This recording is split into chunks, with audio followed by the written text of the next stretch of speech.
Rockland high school teacher is on paid administrative leave tonight over her views about the national school walkout. The teacher says all she did was open up a debate about the politics of the protest in her classroom.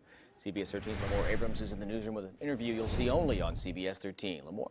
Tony and Sharon, Mrs. Benzel teaches history at Rockland High and tells me it was only appropriate to talk to her class about the politics of organized protests ahead of the school walkout.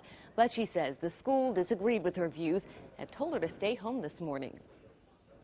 I am aghast.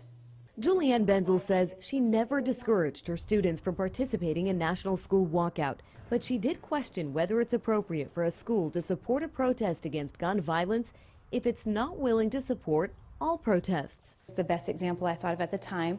If a group of students nationwide or even locally decided I want to walk out of school for 17 minutes and go in the quad area and protest abortion, would that be allowed by our administration? She says the administration didn't talk to her about her lecture last week, but while thousands of students walked out of class Wednesday morning, Mrs. Benzel received this letter from her Human Resources Department informing her she's being placed on paid administrative leave. I didn't get any backlash from my students. All my students totally understood that there cannot be a double standard. Including Nick Wade, who did not walk out.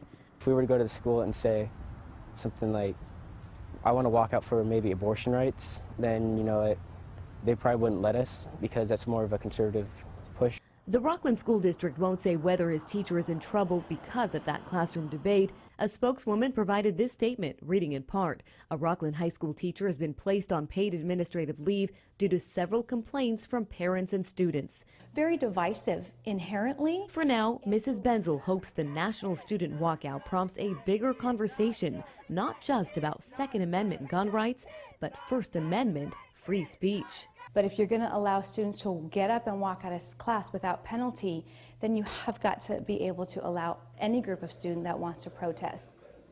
Now, Mrs. Benzel tells me she has retained legal counsel and plans to sit down with school administrators tomorrow morning.